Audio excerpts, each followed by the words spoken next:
समस्त NIOS DElEd साथियों का स्वागत है आपके अपनी YouTube channel MK teaching point में। साथियों, बात करेंगे शिक्षक भर्ती विशेष के परिप्रेक्ष्य में, जानेंगे क्या कोर्ट का महत्वपूर्ण आदेश जारी हुआ है, किन शिक्षक भर्तियों को लेकर के जारी हुआ है, क्या विशेष निष्कर्ष है, इस वीडियो के माध्यम से आपको इंगित कराएंगे। निवेदन करेंगे वीडियो को देखें, वीडियो को शेयर करें जिससे इन्फॉर्मेशन सभी तक पहुँच सके। बात कर लीजिए असम शिक्षक भर्ती को लेकर के ये महत्वपूर्ण आदेश आपके सामने जो है वो है गुवाहाटी हाई कोर्ट का। 30/7/2025 को ये सुनवाई हुई है। अगर हम बात कर लें यहाँ पर, अगर आप देखेंगे स्पष्ट तौर पर विशेष निष्कर्ष आपको देखने को मिल रहा है जो बहुत ही महत्वपूर्ण है। अगर याचिकाकर्ताओं की ओर से एडवोकेट की बात कर रहे हैं तो मनदीप कालरा सर ने जो है वीडियो कॉन्फ्रेंसिंग के माध्यम से पक्ष रखा है। साथ ही अगर बात कर ली जाए, इसमें विशेष निष्कर्ष आपको देखने को मिल रहा है। स्पेशली इसमें जो है प्राथमिक शिक्षा विभाग के जो एडवोकेट हैं उनकी ओर से यहाँ पर देखेंगे स्पष्ट तौर पर क्या कहा गया है कि जो निर्देश प्राप्त करने और यहाँ पर हलफनामा दायर करने के लिए 10 दिन का जो है समय मांगा गया है। तो ये विशेष निष्कर्ष है और प्रतिवादी अपना प्रतिशपथ पत्र दाखिल करेंगे और साथ ही पहले पारित अंतरिम आदेश सूचीबद्धता की अगली तारीख तक जारी रहेगा। तो इससे पहले कौन सा आदेश पारित हुआ था, आइए बात करते हैं। इससे पहले अगर आप देखेंगे ये महत्वपूर्ण आदेश जो है कोर्ट का आया था। इसमें स्पष्ट तौर पर वीडियो कॉन्फ्रेंसिंग के माध्यम से याचिकाकर्ताओं यानी NIOS डीएलएड के लिए श्री मनदीप कालरा सर ने ही पक्ष रखा था, जिसमें आप सभी यहाँ पर देख रहे हैं विविध निष्कर्ष आपको देखने को मिल रहे हैं जो आप सभी लोगों के लिए महत्वपूर्ण है। यहाँ पर इंगित कराया गया है संविधान के अनुच्छेद के तहत रिट याचिका प्रारंभिक शिक्षा निदेशालय असम द्वारा जारी अधिसूचना जो है संख्या दिनांक 17/6/2025 को चुनौती दी गई है। और यहाँ पर अगर आपको देखेंगे तो नोटिस जारी किया गया और जवाब 30/7/2025 तक दिया जाए ये बात की गई। यहाँ पर देखेंगे स्पष्ट तौर पर NCT की ओर से अपीयरेंस की बात की गई है और नोटिस स्वीकार किया गया है। विविध निष्कर्ष यहाँ पर दिए गए हैं जो महत्वपूर्ण है। यहाँ पर देखेंगे अंतरिम राहत हेतु प्रार्थना पर सुनवाई हुई है जो निष्कर्ष इंगित कराया गया है।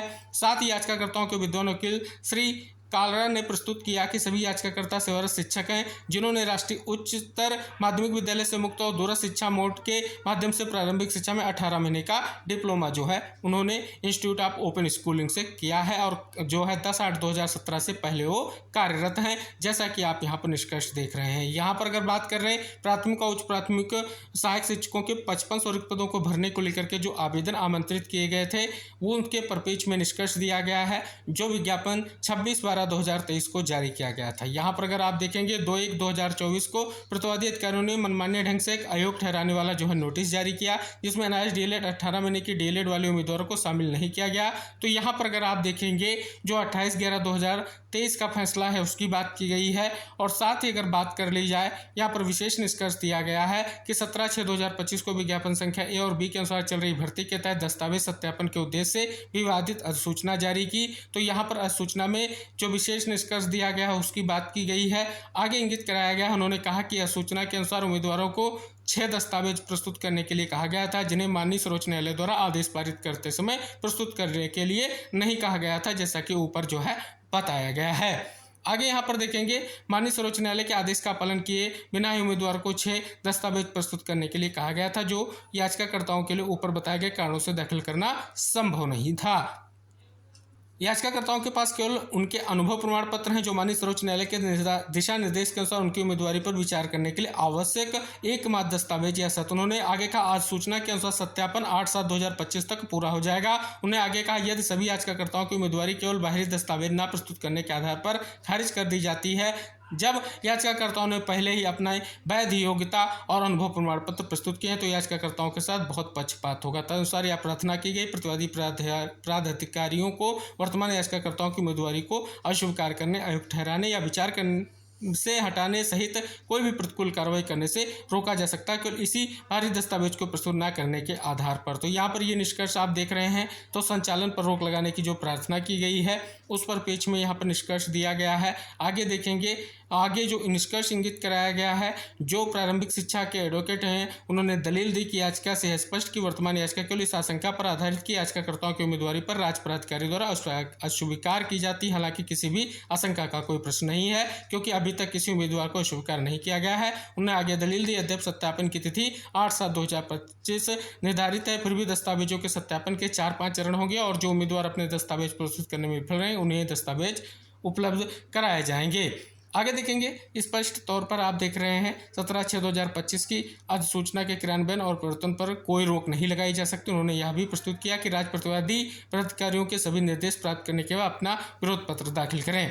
आगे यहाँ पर स्पष्ट देखेंगे माननीय सर्वोच्च न्यायालय का जो कौशिक दास एवं अन्य बनाम पश्चिम बंगाल राज्य मामले में जो यहाँ पर देखेंगे स्पष्ट तौर पर निर्णय है, उसके पैरा 40 के बारे में बात की गई है। इसके अलावा अगर बात कर ली जाए दोनों पक्षों के विद्वान अधिवक्ताओं और प्रस्तुत प्रस्तुतियों पर इस मामले में संपूर्ण तथ्यों और प्रस्तुत विचार करने के बाद यह देखा गया कि विश्वनाथ एवं अन्य बनाम उत्तराखंड राज्य व अन्य मामले में पारित माननीय सर्वोच्च न्यायालय के आदेश के अनुसार एनआईए से प्राप्त योग्यता सभी उद्देश्यों और प्रयोजनों के लिए वैध मानी जाएगी, बशर्ते उम्मीदवार 10/8/2017 तक सेवा में हो और उससे पहले एनआईए से 18 महीने की डीएलएड डिग्री जो हो। लेकिन जिस अधिसूचना को चुनौती दी वैसे यह देखा गया कि उम्मीदवारों से सत्यापन के लिए 6 दस्तावेज मांगे गए थे। साथ ही आवेदकों के एनआईए के माध्यम से 18 महीने की डीएलएड डिग्री प्रमाण पत्र और मार्कशीट भी मांगी गई। इस प्रकार अधिसूचना से यह स्पष्ट होता है कि अभ्यर्थियों से साक्ष्य दस्तावेजों की कुछ सूची मांगी गई थी, फिर भी यह नहीं माना जा सकता कि वर्तमान याचिकाकर्ताओं की उम्मीदवारी रद्द होने की कोई आशंका है। इसके अलावा सत्यापन पूरा होने में कुछ और समय लग सकता है क्योंकि विद्वान स्थायी अधिवक्ता प्रारंभिक शिक्षा द्वारा प्रस्तुत किया गया है। इस स्तर पर इस न्यायालय का मत है कि प्रारंभिक शिक्षा निदेशालय असम द्वारा जारी दिनांक 17/6/2025 की अपेक्षित सूचना संख्या को निलंबित करने की आवश्यकता नहीं है तथा सत्यापन परिणाम को वापसी योग्य तिथि तक स्थगित रखा जाए। मामले को 30/7/2025 को सूचीबद्ध करें। तो ये पहले आदेश था जो हमने आपको डिटेल में इंगित कराया है। तो अब हलफनामा दाखिल होगा और उसके बाद जो है आप सभी को इंगित करा दें आगे जो सुनवाई आपकी लिस्टेड होगी वो बहुत ही महत्वपूर्ण होगी। अब बात कर ली है साथियों वेस्ट बंगाल शिक्षक भर्ती को लेकर के एक और महत्वपूर्ण जो कंटेम्प्ट पिटीशन है उस पर सुनवाई कल 8/8/2025 को हुई। अगर आप देखेंगे तो याचिका डिस्पोज्ड हो चुकी है जो यहाँ पर आपको निष्कर्ष देखने को मिल रहा है। ये सुनवाई आपको इंगित करा दें चीफ जस्टिस सर जस्टिस के विनोद चंद्रन और जस्टिस NV अंजारिया सर की बेंच में हुई। तो यहाँ पर ये निष्कर्ष देखने को आपको मिल जाएगा। तो ये दो महत्वपूर्ण शिक्षक भर्तियों को लेकर के विशेष निष्कर्ष है जो इस वीडियो के माध्यम से हमने विस्तृत निष्कर्ष आपको इंगित कराया है। निवेदन है कि इस महत्वपूर्ण वीडियो को आप देखें, शेयर करें और चैनल को सब्सक्राइब करें जिससे जो भी नेक्स्ट इन्फॉर्मेशन आप तक शेयर की जाए वो आसानी से मिल सके। तो मिलते हैं नेक्स्ट अपडेट के साथ, तब तक के लिए टेक केयर, बाय बाय साथियों।